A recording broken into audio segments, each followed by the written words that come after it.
وعلیکم السلام ورحمۃ اللہ وبرکاتہ۔ محترم بھائی نے لکھا جی شیخ صاحب میرا سوال ہے کہ قسم کا کفارہ کتنا ہے اور اس کی وضاحت کر دیں۔ جی محترم بھائی، سورۃ المائدہ جو ہے نا اس کی آیت نمبر 89 اس کو پڑھ لیں۔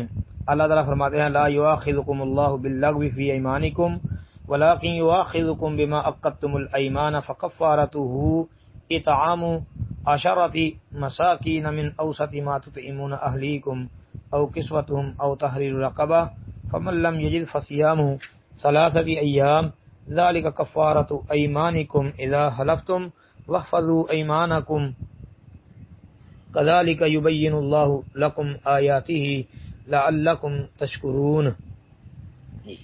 اس میں اللہ تعالیٰ نے یہ بات واضح فرمائی ہے کہ اللہ تم سے تمہاری قسموں میں لغو پر مواخذہ نہیں کرتا، اور لیکن تم سے اس پر مواخذہ کرتا ہے جو تم نے پختہ ارادے سے قسمیں کھائی، تو اس کا کفارہ 10 مسکینوں کو کھانا کھلانا ہے درمیانے درجے کا جو تم اپنے گھر والوں کو کھلاتے ہو، یا انہیں کپڑے پہنانا، یا ایک گردن آزاد کرنا، گردن مراد غلام آزاد کرنا۔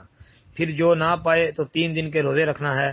یہ تمہاری قسموں کا کفارہ ہے جب تم قسم کھا لو، اور اپنی قسموں کی حفاظت کرو۔ اسی طرح اللہ تمہارے لیے اپنی آیات کھول کر بیان کرتا ہے تاکہ تم شکر کرو۔ تو اس میں یہ کفارہ بھی بیان کر دیا گیا ہے۔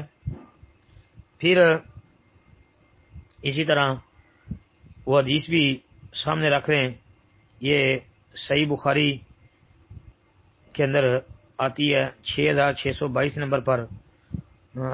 عبد الرحمن بن سمرہ رضی اللہ عنہ ولی کہ نبی علیہ السلام نے فرمایا جب تم کسی کام پر قسم کھاؤ اور اس کے علاوہ دوسرے کام کو بہتر سمجھو تو بہتر کام کر لو اور قسم کا کفارہ ادا کر دو۔